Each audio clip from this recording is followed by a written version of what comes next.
পাতা বলছে এটা আষাঢ়, কিন্তু দক্ষিণবঙ্গে দেখা নেই বৃষ্টির।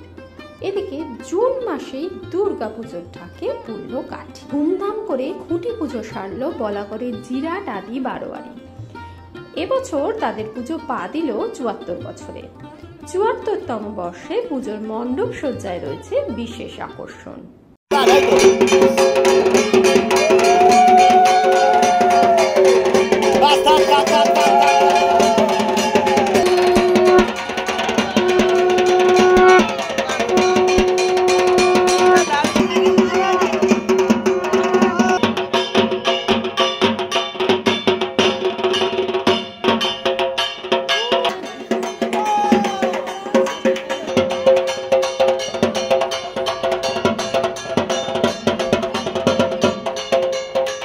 আজ আপনাদের খুঁটি পুজো অনুষ্ঠিত হলো, কি বলবেন?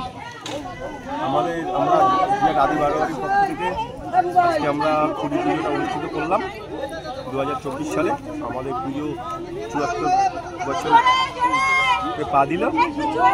আজকে এই খুঁটি পুজো করে আমরা 2024 সালে জিরাট এবং আরও যা জনসাধারণ আছে তাদের সবাইকে বার্তা দিলাম যে আমাদের পুজো প্রায় চালু হওয়ার মুখে। এই পুজোতে সবাইকে আমন্ত্রণ জানাই এবং আজকে আমরা এই পুজোর মাধ্যমে বিভিন্ন সামাজিক অনুষ্ঠান করা হবে আমাদের, এবং বিকেলে আমাদের একটা বাইক র্যালি থাকবে, 3টে পঞ্চায়েত ধরে আমরা ঘুরবো এবং সবাইকে আমন্ত্রণ করবো। এবং আপনাদের চ্যানেলের মাধ্যমে যারা যারা এই খবরটা পাবে তাদের সবাইকে আমরা দুর্গা পুজোতে আসবার জন্য অনুরোধ করছি। সবাই আসবেন, আনন্দ করবেন।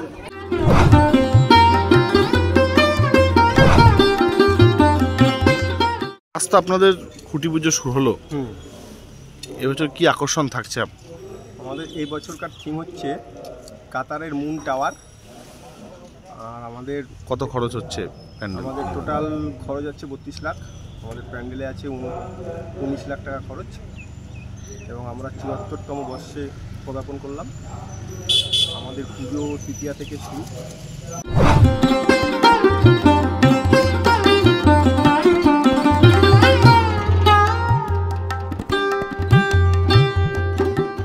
আপনাদের পুজোতে একটা বিশেষ রীতি আছে, একটা বিশেষ রীতি আছে যেটা আমাদের প্রত্যেক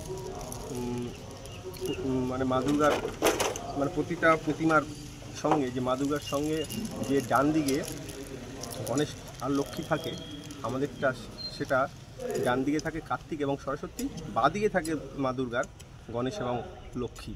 এই রীতিটা কবে থেকে হয়ে আসছে? এই রীতিটা আমাদের যখন পূর্ব বাংলা থেকে যখন ওপার থেকে যখন আমাদের সব লোকজন যখন জিরাটে আসে, আমাদের যারা আগে যারা পুজো করতেন আমাদের উত্তরসূরি আমাদের পূর্বসূরি, তারা এই রীতিটা মেনেই করে এসছে এবং তাদেরটা দেখে আমরাও তাই করছি। এছাড়াও মেলা এবং আমাদের এখানে মেলা আছে এবং অনেক সামাজিক আমাদের কাজ হয়। আমরা গরিবদের খাওয়া দাওয়ার ব্যবস্থা করি, শাড়ি দিই, কাপড় দিই এবং সাংস্কৃতিক অনুষ্ঠান থাকে আমাদের।